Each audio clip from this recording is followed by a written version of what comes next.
Good morning, family, and welcome to today's Lessons for Life. Today is Tuesday, July 28, 2009, and we're reading today in 1 Kings chapter 11. And as always, before I begin, I encourage you to read this chapter through for yourself, see what you get from it, email us, and we'll put it on the blog. But we see here in this chapter, even though how wise King Solomon was, that he did something that displeased God, is that he served other gods, or he started to worship other gods. And there's a lesson I want to bring up from this, because you see that he had so many different wives, and it says foreign wives, or wives of other cultures, and they all had different gods, and it began to distract them. So one of the lessons I want to share from this chapter is something that we can see is, when you have a lot of distractions in your life, it takes your focus away from God. And that's one thing that we see King Solomon, even though he was a wise man, he allowed for all these distractions to come up in his life. And the distractions can come in the form of your wife, your husband, your spouse, your job, different things that you do. And I'm very much a proponent, or in favor of a simplified life, not having so many different distractions.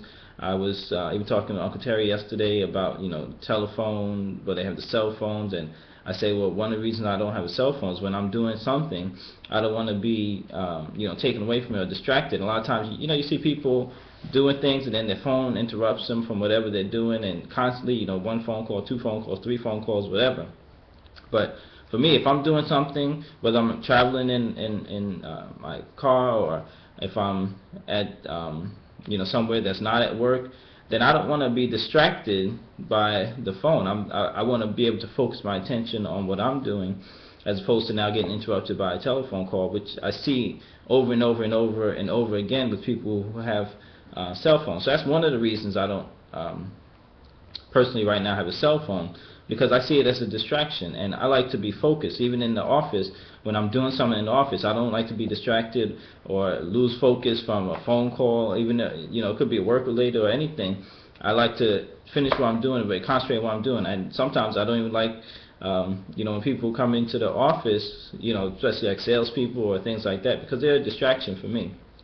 But that's a little on the side note. But when we see it in the scriptures, and what we can learn from this particular chapter as a lesson, is when you have a lot of different distractions in your life, then it takes your focus away from God. So for us, really, we need to keep God in priority, and to help us to do that is to eliminate all these different distractions, or eliminate these things that are coming up. Because you see, even King Solomon, it's not that he completely turned away from God and started worshiping another god, but he now he set up he set up different idols, or whatever he set up for the god of the Sidonians, of the Ammonites, of Moab, and he started having all these other things that were taken away from his one and true full worship, which should have gone to the Lord God.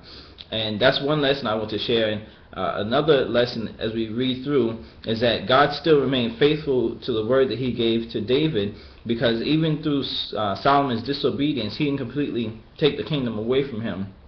But he now it now causes a division between the children of Israel. But what we can see from this is that the Lord still kept his word to David, because remember, David was favored, and he was a man after God's own heart, as it says. But the Lord was still faithful to keep his word to David, and he didn't completely take the kingdom away from Solomon. So those are the two things I want to really share from this chapter. And with that, create yourself a wonderfully blessed day today, and we'll talk again tomorrow.